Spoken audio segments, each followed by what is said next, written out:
Close your eyes and imagine the cinematic Wild West. A rugged gunslinger walks into a saloon, the sunlight catching the dust on his leather duster as he orders a whiskey.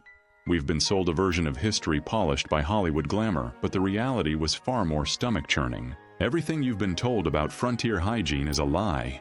In an era where water was a luxury and germs were a mystery, the great American frontier was a landscape of overwhelming, suffocating filth.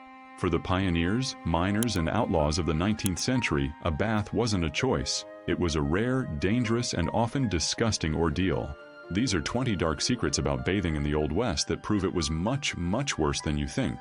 20. The Saturday Night Special Ritual. The concept of the Saturday night bath sounds like a quaint piece of Americana, but for those living in a sod house on the Kansas prairie, it was a logistical nightmare. To understand why, you have to look at the sheer physics of the frontier. A single bath required roughly 10 to 15 gallons of water. If you weren't near a river, that meant hand-pumping water from a well or hauling it in buckets from a distant creek. Once the water was inside, it had to be heated over a wood-burning stove in small pots, a process that could take hours. Because of the labor involved, the family didn't get fresh water for each person. The patriarch would sit in a cramped galvanized tub, scrubbing away a week's worth of horse manure and trail dust. By the time the fourth or fifth person, usually a child, got in, the water was no longer a liquid. It was a lukewarm, viscous soup of gray skin cells, hair, and mud. You weren't getting clean, you were simply trading your dirt for your father's. 19. The hierarchy of filth. Social hierarchy in the 1800s wasn't just about who sat at the head of the table, it was about who got the cleanest water. The order was strictly enforced. Father first, then the eldest sons, then the mother, then the daughters, and finally the infants. This wasn't just a matter of ladies last, it was a reflection of a society that prioritized the primary breadwinner's comfort over everyone else's health. By the time the youngest children were bathed, the water was often cold and completely opaque. Historical accounts describe children being pulled out of the tub covered in a film of soap scum and someone else's grime. This is believed to be the literal origin of the phrase, "Don't throw the baby out with the bathwater."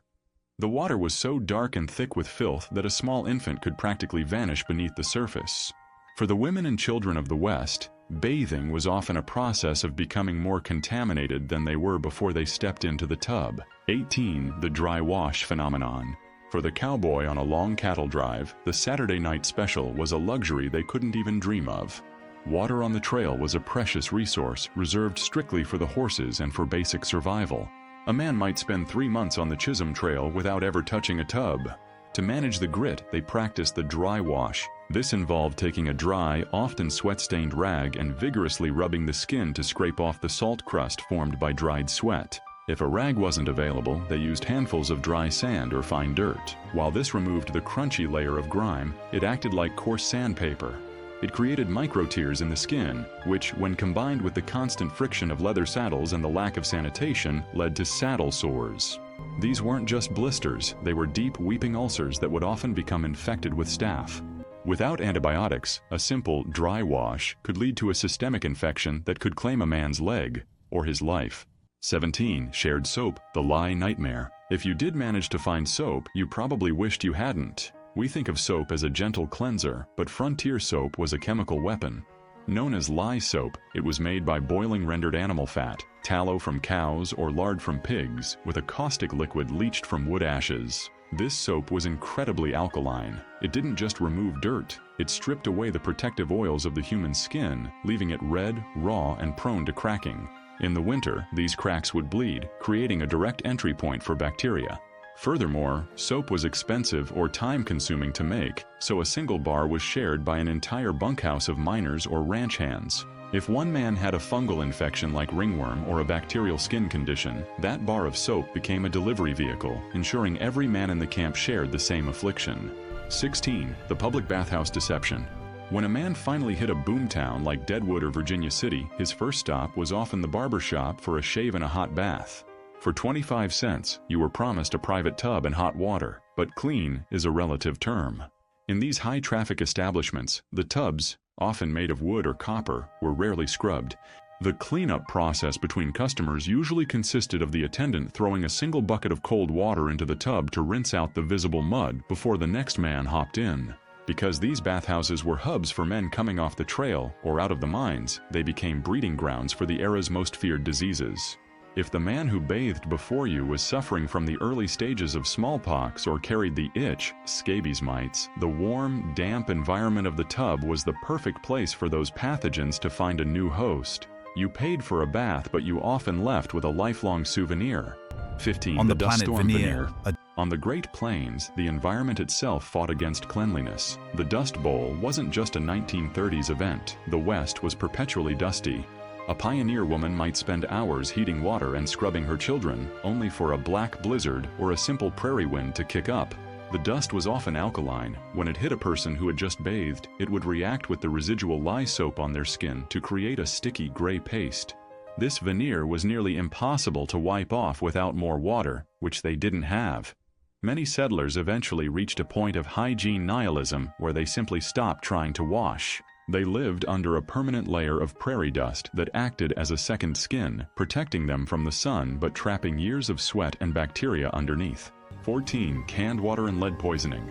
In places like the Arizona Territory or the high deserts of Nevada, water was a commodity more valuable than gold. It was often transported over long distances in lead-lined tanks or stored in repurposed industrial barrels that once held kerosene or chemicals. When you bathed in this water, you weren't just washing, you were absorbing. The heat of the hot bath opened the pores, allowing trace amounts of lead and chemical residue to enter the bloodstream. Chronic lead poisoning in the Old West is a documented phenomenon, often manifesting as extreme irritability, tremors, and frontier madness. Historians now wonder how many of the famous quick-tempered gunslingers were actually suffering from the neurological effects of bathing in and drinking contaminated water. 13. The perfume mask.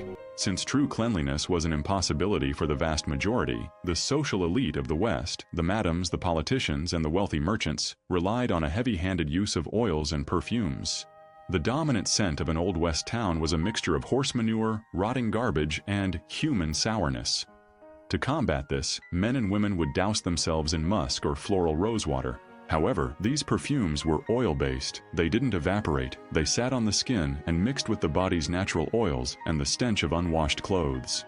The result was a thick, cloying odor that was often described as sickly sweet, like flowers blooming on a trash heap. It was a sensory trick that fooled no one. 12. The hair grease trap. Washing your hair in the 1870s was a project that could take an entire day, so most people simply didn't do it. A woman might go 6 months without a full hair wash. To manage the flatness of greasy hair, they used hair oils or pomades made from bear fat, beef marrow, or lard.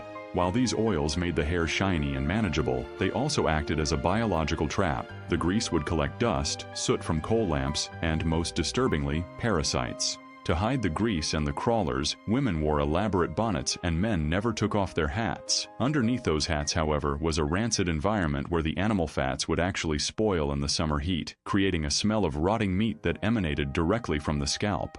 11. The winter stench. In the northern territories, winter was a season of total hygiene cessation. When the ground froze and the blizzards moved in, survival took precedence over scrubbing. Many families practiced the winter sew-in. They would put on their heavy wool or flannel long johns in November and literally sew the openings shut or simply never remove them until the spring thaw in March or April. During these 4 or 5 months, the undergarments acted as a filter for all body secretions. By the time spring arrived, the fabric was often stiff, discolored, and fused to the skin by a layer of dried sweat and dead skin cells.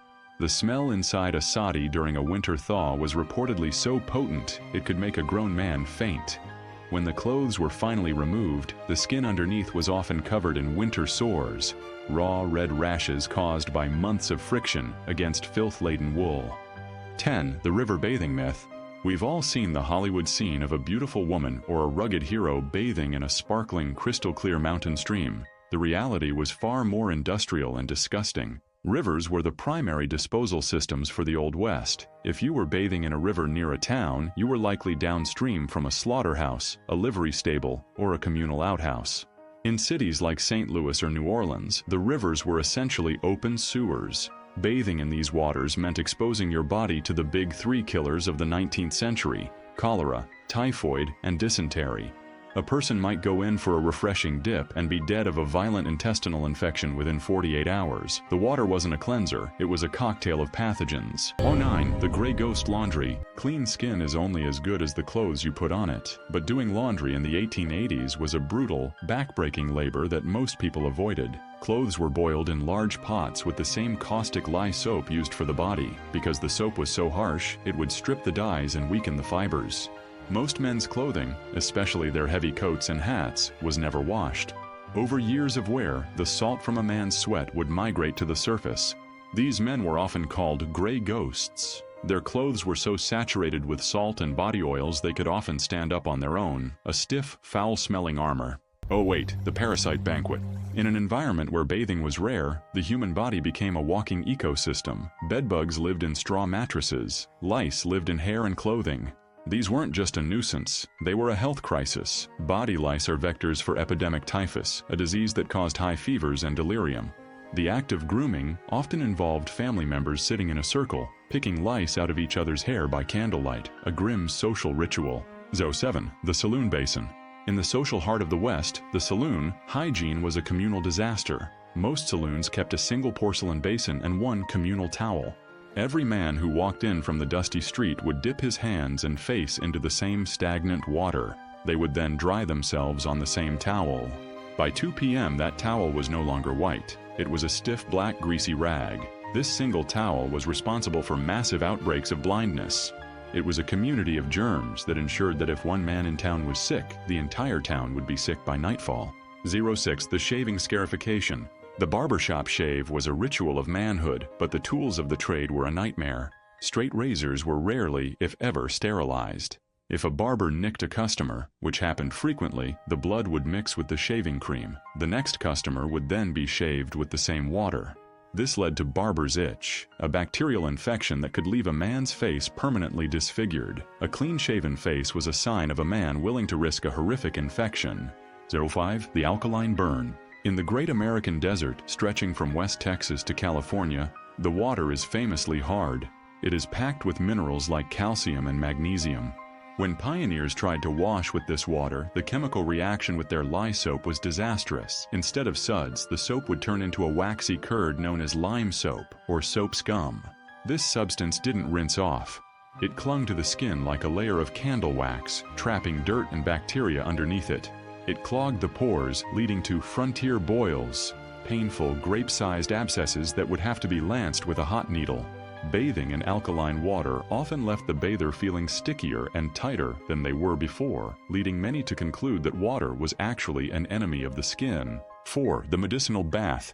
When someone did get sick, usually from the lack of hygiene, the cure was often a special type of bath that was more dangerous than the illness. Victorian medicine was obsessed with hydrotherapy, but with a dark twist. Patients were often submerged in tubs filled with sulfur to draw out humors, or worse, solutions containing mercury or arsenic. For those suffering from syphilis, a rampant problem in frontier towns, mercury baths were the standard treatment. The patient would sit in a heated tub, absorbing the liquid metal through their skin. While it might temporarily suppress the symptoms of the disease, it led to horrific mercury poisoning. The teeth would loosen and fall out, the breath would smell like rotting metal, and the patient would often descend into a state of mercury tremors and permanent insanity. 3. The toothbrush substitute. Oral hygiene was technically part of the morning wash, but the tools were primitive. Most people did not own a toothbrush. Instead, they used a chew stick, a twig from a neem or willow tree that had been frayed at one end. They would dip this stick into a mixture of salt and crushed charcoal or, in some cases, gunpowder. While the abrasive nature of the charcoal did scrub some plaque away, it also wore down the tooth enamel at an alarming rate. Without enamel, the teeth rotted quickly. By their early 30s, many pioneers had black mouth, where the remaining teeth were nubs of decayed ivory. The smell of a person's breath in the Old West was often described as being like stagnant swamp water, a direct result of gingivitis and untreated abscesses that could never be washed away. 2. The cistern horror. In many Western towns, water for bathing was collected in cisterns, underground stone or wooden tanks that caught rainwater from the roof. These were the primary source of clean water for bathing and cooking. However, these cisterns were rarely sealed. They became traps for local wildlife. It was common for a family to notice their bathwater smelled particularly foul, only to discover a bloated, decomposing raccoon or a dozen drowned rats at the bottom of their cistern. Because they couldn't afford to waste the water, they would often simply filter it through a cloth and continue using it. They were essentially bathing in a concentrated tea of animal decay, introducing a host of cadaverine bacteria directly onto their skin. 01. The final wash. The ultimate secret of Old West hygiene is the most somber of all. For many people, the only time they were ever truly meticulously cleaned was after they were dead. The laying out of the body was a sacred duty, usually performed by the women of the family or the local midwife. They would use the finest linens and the freshest water available to scrub the body of the deceased, removing the years of trail salt, the gray ghost sweat stains, and the prairie dust. It was a final act of dignity, ensuring that the person met their maker looking more civilized than they ever did in life. The tragedy of the American frontier is that the luxury of a clean, fresh-smelling body was a state that most people only achieved once their struggle for survival had finally come to an end. Everything we romanticize about the Old West vanishes when you consider the reality of the human condition in 1880. It wasn't a land of rugged heroes in spotless denim. It was a world of grit, rot, and a constant losing battle against the biological realities of being human. The next time you watch a Western and see a hero with a perfect smile and a clean face, remember, in the real Wild West, that person wouldn't just be a hero, they'd be a scientific impossibility. If this deep dive into the grit and grime of the frontier made you thankful for your morning shower, hit that like button and subscribe to the channel. History isn't always pretty. Sometimes it's downright disgusting. Thanks for watching, and we'll see you in the next untold chapter of the past. Stay curious and stay clean.